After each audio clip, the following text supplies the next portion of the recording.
তাদের কিতাবাদিতে এই ঘটনা রয়েছে, অন্যরা লিখেনি, তাদের কিতাবে এই ঘটনা রয়েছে। একটা জাল হাদিস শুনেছেন কি?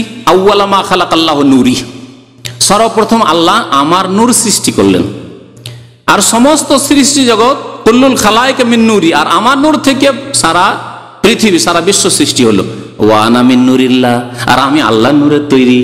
একটি জাল হাদিস যা মিলাদ পড়া লোকেরা, কিয়াম করা লোকেরা পড়ে থাকে।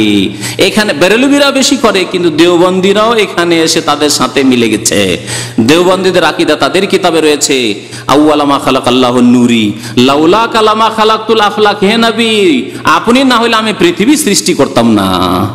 আমাদের সে গজলগুলিতে আছে না, না হইতো আরশ কুরসি, না হইতো আসমান জমিন, নবী না হইলে কিছুই হতো না, আছে না? এই আকীদাই দেওবন্দীদের। তাদের কিতাব আন-নাসরুত তাইয়্যিবে রয়েছে, শিহাবে সাকিবে রয়েছে, আর সাব্বির আহমদ উসমানী যে তফসির রয়েছে সেই তফসিরে রয়েছে।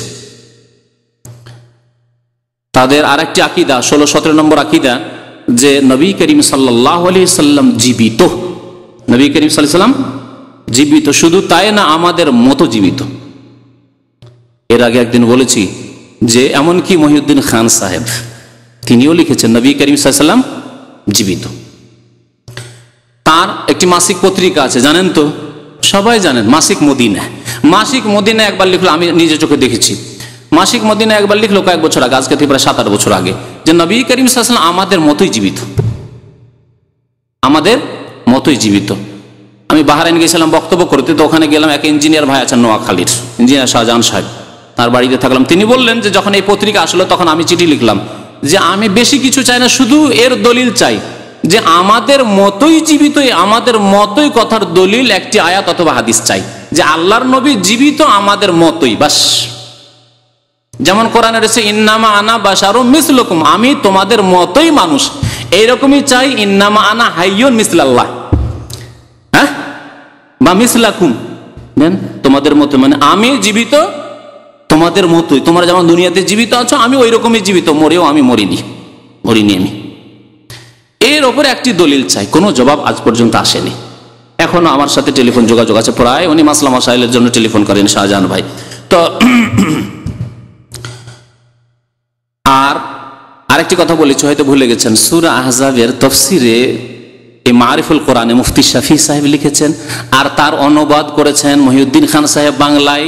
যদি পড়তে হয় পড়ে নেবেন, বাংলা খুলে, বাংলা তফসির খুলে মারিফুল কোরআন, তাতে আছে যে আল্লাহর নবী সাল্লাল্লাহু আলাইহি সাল্লাম জীবিত, সেই জন্যই তার বিবিদেরকে উম্মতের জন্য বিয়ে শাদী করা হারাম, আর সেই জন্য তার ধন সম্পদ বন্টন করা জায়েজ নয়, বন্টন করা যাবে না, এই কথা বলেছেন। জি, যেখানে আল্লাহ বলেছেন যে আল্লাহ তোমাদের জন্য নবী সাল্লাল্লাহু আলাইহি ওয়াসাল্লামের বিবিকে হারাম করেছেন, ওয়ালা আনতানকিহু আজওয়াজাহু মিন বাদিহি আবাদা, তারপরে তার বিবিগণকে তোমরা বিয়ে শাদী করতে পারবে না। তার কারণ আল্লাহ নিজেই সেই কোরআনে কারীমের সূরা আহজাবে বর্ণনা করে, ওয়া আজওয়াজুহু উম্মাহাতুহুম, নবীর বিবিগণ তোমাদের মাতা মা জননীর মতো, সেই জন্য তাদেরকে বিয়ে করতে, মাকে বিয়ে করা জায়েজ।